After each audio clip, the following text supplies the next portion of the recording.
samay mbokki jullit lii benn laay biir la conseil bi nga xam ne maa ngi koy jox sama bopp di ko dénk sama bopp di leen ko jox di leen ko dénk.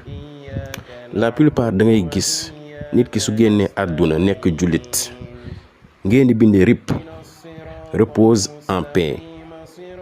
loolu lay signifier repose en paix.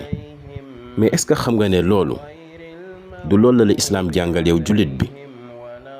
islam lu mu la jàngal yow jullit bi su nekkee nit gaañu na nekk jullit nga delluwaat ci yàlla ne inna lillahi wa inna ilayhi raji'un. ci yàlla lañ jóge te ci moom la ñuy delluwaat. soo waxee loolu ba pare ñaanal ki nga xam ne moo dëddu. su nekkee góor lu mu ndaw ndaw nga ñaanal ko lii nga ne allahumma ighfir lahu warhamhu. su nekkee jigéen nga wax allahumma ighfir laha warhamha. yow yàlla kii dëddu maa ngi lay ñaan nga jéggal ko yërëm ko ndaxte loolu kese la soxla. waaye repose en paix loolu lan la? loolu dañ koo jéggaani jël ko ci ñeneen ñi nga xam ne duñu ay jullit. la plupart ci ñoom lañ ko copier. ñun moom dañuy copier ko rek ñun jullit ñi. war nañ yeewu gëstu sunu diine xam lan lañu sunu diine jàngal lan lañu sunu diine permettre ak lu mu ñu permettrewul. kon nañ ko bàyyi xel bu baax.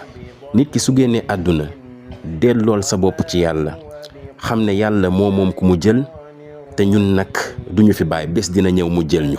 kon ci moom lañ jóge moom borom bi subhanahu wa ta'ala te ci moom la ñuy dellu. kon gannaaw ga nga ñaanal ko yàlla yërëm ko yàlla jéggal ko yàlla dëgëral làmmiñam jamono bi nga xam ne Munkar ak Nakiir ñi ngi koy laaj question yooyu noonu ma waxoon sànq mooy kan mooy sa borom, kan moo nekkoon sa yonent, lan moo nekkoon sa téere, lan moo nekkoon sa diine. loolu dong moo ci am solo. waaye mu dee mu gaañu génn àdduna nga defal ko benn emoji jooy bind ci RIP mooy lan? teew jullit bi jàngal nañ la ku génn àdduna naka nga koy ñaanalee.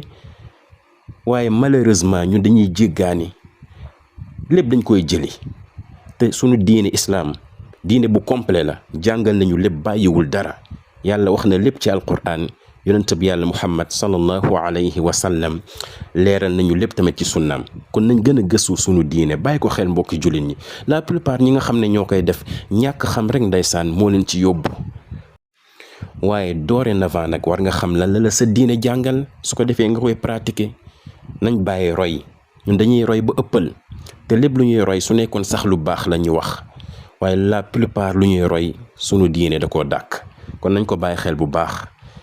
yàlla subhanahu wa ta'ala moom mi xam ne yërmandem moo ëpp lépp moo gën a yaatu lépp njëggalam moo ëpp lépp moo gën a yaatu lépp ñu ngi koy ñaan moom borom bi subhanahu wa ta'ala mu jéggal ñëpp ñi nga xam ne faatu nañ ci jullit ñi. yal na leen jéggal yërëm leen xare leen aljana firdaws. aqulu ma tasma'un wa astaghfirullaha ta'ala li wa lakum fastaghfiruhu innahu huwal ghafurur rahim. ñu ngi jéggalu bu baax ci kàddu yi di ñaan yàlla ñu yàlla nangul yàlla jéggal ñu li nga xam ne moo ciy rëcc lu ci yiw yàlla na ko yàlla wesaare ci ñëpp mën koo jëriñoo insha allah. wassalaamu alaykum wa rahmatullahi wa barakaatu.